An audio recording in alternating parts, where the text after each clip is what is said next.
Guys আমরা এসেছি মায়াপুর ঘুরতে। তো দেখতে পাচ্ছ মায়াপুরের মন্দিরগুলো। গাইজ দেখতে পাচ্ছ সবাই বসে আছে ওখানে। তো আমরা বাস এইমাত্র ঢুকলাম।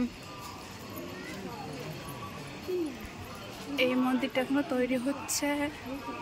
ওই দেখো দেখতে পাচ্ছ উপরেরটা।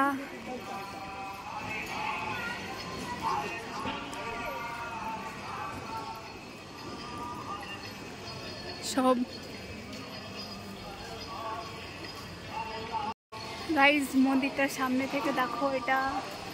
আর মন্দিরটা এখনো পুরো তৈরি হয়নি, তৈরি হচ্ছে। তো দেখতে পাচ্ছ এই দেখো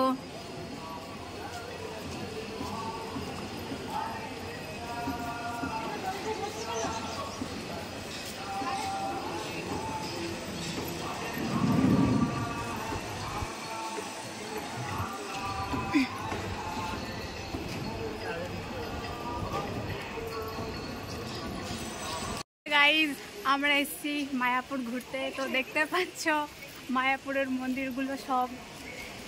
দেখো এটা মনে হয় এখনো কমপ্লিট হয়নি, আমরা এগিয়ে যাচ্ছি।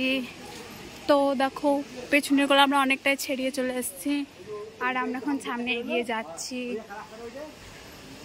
ওই তো সব দেখতেই পাচ্ছ, এটা এখন তৈরি হচ্ছে।